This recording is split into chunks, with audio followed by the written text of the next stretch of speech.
हम एक आर्टिस्ट के चेहरे को देखते हैं जो कि अपनी ड्राइंग बुक में एक एप्पल की ड्राइंग बना रहा होता है, लेकिन तभी वो देखता है कि उसकी अलमारी में कोई हरकत होती है। अब ये देखकर वो सोचने लगता है कि आखिर अलमारी में क्या हो सकता है। जिसके बाद जैसे ही वो उस अलमारी को खोलता है वो देखता है कि उसके अंदर वही सेब होता है जो उसने ड्राइंग में बनाया था। अब ये देखकर वो कंफ्यूज हो जाता है कि भेड़ ये सेब कहाँ से आया। जिसके बाद वो फिर से जाकर अपनी ड्राइंग बुक में एक नोट की फोटो बनाता है। जिसके बाद जैसे ही वो उस अलमारी को फिर से खोलता है वो देखता है कि वहाँ पर सचमुच का एक नोट पड़ा होता है। अब ये देखकर उसके दिमाग में एक आइडिया आता है और वो अपनी ड्राइंग बुक में एक नोटों की गड्डी बना देता है। जिसके बाद वो फिर से उस अलमारी को खोलता है तो वहाँ पर उसे नोटों की एक बड़ी सी गड्डी मिलती है। अब ये देखकर वो समझ जाता है कि जो भी वो ड्राइंग बनाएगा वो चीज इस अलमारी के अंदर आ जाएगी। अब उसके दिमाग में एक ठरकी सा आइडिया आता है। जिसके बाद वो अपनी बुक में एक नंगी लड़की की ड्राइंग बनाने लगता है। अब वो सिर्फ उस लड़की की चूचियां ही बना पाया था कि तभी उसके घर पर एक पार्सल आ जाता है। जिसके बाद वो जैसे ही उस पार्सल को रिसीव करता है तभी उसको अलमारी में से कुछ आवाजें आती हैं। जिसके बाद वो देखता है कि उसने तो सिर्फ लड़की की चूचियां ही बनाई थी, जिसका मतलब था कि अलमारी के अंदर सिर्फ चूचियां होंगी। और इसी के साथ ही ये वाली कहानी यहीं खत्म हो जाती है। अगली कहानी में हम एक आदमी मामू मंचूरियन को देखते हैं जो कि बाथरूम में घुस रहा होता है क्योंकि उसे बहुत जोर से टट्टी आई हुई थी। अब टट्टी करते हुए उसे बाथरूम में किसी के चलने की आवाज आती है, जिसको सुनकर उसकी फटकर 464 हो जाती है। इसके बाद वो जैसे ही नीचे देखता है वो पाता है कि वहाँ पर एक लड़की हाई हील्स पहनकर उसके पास ही आ रही होती है। अभी देखकर वो बहुत ज्यादा खुश हो जाता है और सोचता है कि भीड़ आज तो बाथरूम में ही से घोड़ी बनाऊंगा। जिसके बाद वो अपने फोन का कैमरा ऑन करता है और दूसरी तरफ खड़ी लड़की की वीडियो बनाने लगता है। लेकिन तभी वो देखता है कि दूसरी साइड तो कोई नहीं होता। अब मामू मंचूरियन को लगता है कि शायद वो लड़की वहाँ से चली गई होगी, इसलिए वो बाहर निकल कर देखता है, लेकिन बाहर भी उसे कोई दिखाई नहीं देता। तो वो फिर से टट्टी करने के लिए अंदर चला जाता है। लेकिन जब वो फिर से नीचे देखता है तो उसे उसी लड़की की हाई हील्स दिखाई देती हैं। अब ये देखकर वो भागता हुआ बाहर जाता है, लेकिन वो लड़की फिर से वहाँ से गायब हो जाती है। अब वो आसपास के बाथरूम में चेक करता है, लेकिन उसे वो लड़की वहाँ पर नहीं मिलती। अब वो परेशान होकर वापस बाथरूम में जाकर नीचे से उसे झांकने लगता है, लेकिन इस बार भी वो उसे वहाँ पर दिखाई नहीं देती। इसके बाद वो जैसे ही बाथरूम के ऊपर देखता है तो वो पाता है कि वहाँ पर एक लड़की उसे देख रही होती है जो कि आज उसको घोड़ी बनाने वाली थी। और इसी के साथ ही ये कहानी भी यहीं खत्म हो जाती है। तीसरी कहानी में हम एक लड़की सूखी फुद्दी को देखते हैं जो कि एक घर के दरवाजे को नॉक कर रही होती है। हम देखते हैं कि ये लड़की एक टीचर थी जो कि इस घर के बच्चों को पढ़ाने के लिए आई थी। तभी उसे देखकर बुढ़िया कहती है कि बच्चे ऊपर वाले रूम में खेल रहे हैं, जाओ और उनको जाकर पढ़ाई करवाओ। अब सूखी फुद्दी जैसे ही ऊपर जाती है वो देखती है कि वहाँ पर तो कोई भी बच्चा नहीं होता, सिर्फ वहाँ पर 3 डॉल्स पड़ी हुई होती हैं। तभी बुढ़िया उन डॉल से कहती है कि बच्चों मैडम को गुड मॉर्निंग बोलो। अभी सुनकर सूखी फुद्दी कहती है कि माँ जाने गई तुम्हारी गुड मॉर्निंग, मेरी तो गांड फटकर 64 हो चुकी है, इसलिए मैं तो यहाँ से जा रही हूँ। जिसके बाद वो वहाँ से भागकर अपने घर चली जाती है। अब जैसे ही वो अपने घर में आती है वो देखती है कि उसका टीवी अपने आप ही ऑन हो जाता है, लेकिन फिर जैसे ही वो टीवी को बंद करती है तो वो फिर से ऑन हो जाता है। अब वो टीवी को देख ही रही थी कि तभी उसके पीछे वो तीनों डॉल्स आ जाती हैं और इसी के साथ ही ये कहानी भी यहीं खत्म हो जाती है। अगली कहानी में हम एक कपल्स को देखते हैं जो कि बेड पर खूब दबा दबाकर मजदूरी कर रहे होते हैं, लेकिन 3 सेकंड बाद जब उस लड़के का सामान ढीला पड़ जाता है तो वो वहाँ से उठकर नहाने के लिए सीधा बाथरूम में चला जाता है। अब जैसे ही वो लड़का बाथरूम में जाता है तभी बाहर लड़की उठकर अपना चेहरा देखने लगती है कि कहीं उसने अपना माल उसके मुंह पे तो नहीं छोड़ दिया। जिसके बाद जैसे ही उसे लड़के की आवाज आती है तो वो जल्दी से सोने की एक्टिंग करती है इस उम्मीद में कि शायद अब वो पीछे से डालेगा। जिसके बाद वो लड़का उसके पीछे आता है और उसके चुत्तर चौड़े कर देता है। अब वो अपना सांप उसकी गुफा में घुसा ही रहा था कि तभी उस लड़की को अंदर से नल चालू करने की आवाज आती है।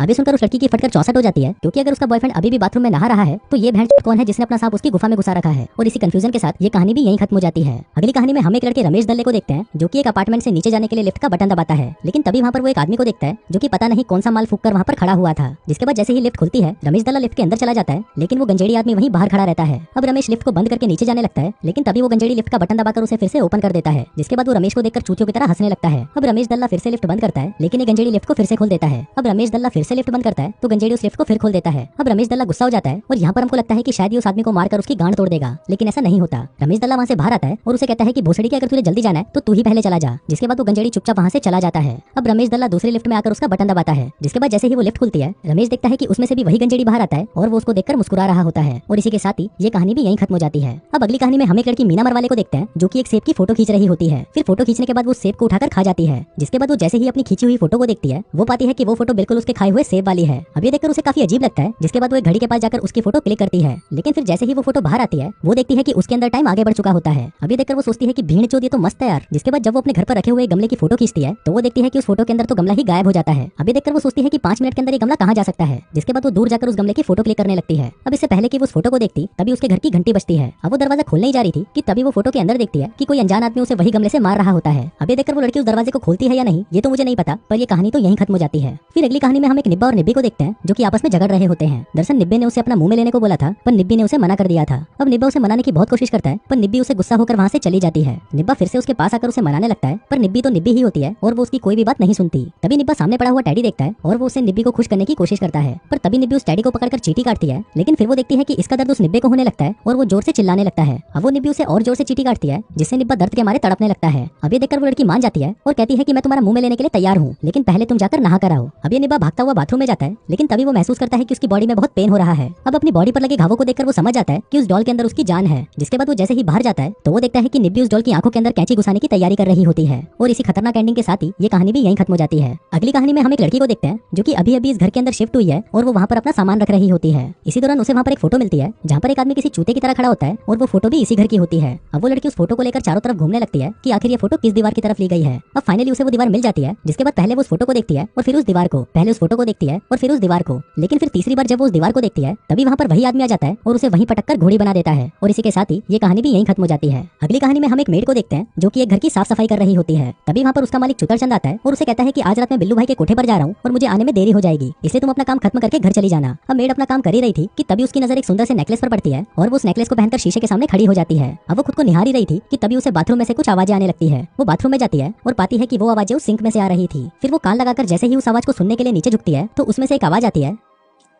टपा मालूम ना, जिसके बाद अचानक ही एक हाथ आकर उसका गला पकड़ लेता है। और इसी के साथ ही ये कहानी भी यहीं खत्म हो जाती है। अब आखिरी कहानी में हम एक लड़के को देखते हैं जो कि अपने ऑफिस की तरफ जा रहा होता है, पर इसी दौरान रास्ते में उसे एक आदमी रोक लेता है और उसे एक पैम्पलेट देता है। पर जैसे ही वो आदमी उस पैम्पलेट को देखता है पीछे वाला दूसरा आदमी वहीं पर ही टपक जाता है और वहाँ से गायब हो जाता है। अब उस पैम्पलेट में लिखा था कि 2 घंटे के अंदर तुम इस पैम्पलेट को किसी और को दे दो, नहीं तो तुम्हारे साथ बहुत बुरा होगा। अब ये देखकर वो आदमी उसे इग्नोर कर देता है और उस कागज को फेंक कर अपने ऑफिस आ जाता है। तभी ऑफिस में उसे एक लड़की कहती है कि तुम्हारे लिए एक पार्सल आया है। अब वो आदमी उसकी बातों पर ध्यान न देकर जैसे ही अपने काम की फाइल खोलता है वो देखता है कि एक वैसा ही पैम्पलेट उस फाइल में भी था जिसमें लिखा था कि 1 घंटे के अंदर इस पैम्पलेट को किसी और को दे दो, नहीं तो तुम्हारे साथ बहुत बुरा होगा। लेकिन वो लड़का इसे भी इग्नोर कर देता है। इसके बाद वो अपना ड्रॉर खोलता है तो उसमें भी वैसा ही पैम्पलेट होता है जिसमें टाइम अब 30 मिनट का हो चुका था। अभी देखकर वो लड़का सोचता है कि भीड़ ये सब क्या हो रहा है, जिसके बाद वो उसे जाकर बाथरूम में फेंक देता है। इसके बाद वापस आते हुए जैसे ही वो अपनी जेब चेक करता है तभी उसे एक और पैम्पलेट मिलता है जिसमें टाइम अब 15 मिनट का हो गया था। अब वो इसे भी फाड़ देता है और वापस आकर सभी जगह पर चेक करता है कि कहीं ये पैम्पलेट कहीं और तो नहीं पड़ा। अब उसे वो पैम्पलेट और कहीं नहीं मिलता तो वो सोचता है कि चलो फाइनली इस चूतिया पे से जान छूटी। लेकिन तभी उसे याद आता है कि उसका वो पार्सल तो रह ही गया। जिसके बाद जैसे ही वो उस पार्सल को खोलता है तो उसमें वही पैम्पलेट होता है जिसमें लिखा था कि अगर 2 मिनट के अंदर तुमने ये पैम्पलेट किसी और को नहीं दिया तो तुम्हारे साथ बहुत बुरा होगा। दोस्तों उस आदमी के साथ अब क्या बुरा होता है ये तो मुझे नहीं पता, पर ये कहानी यहीं खत्म हो जाती है।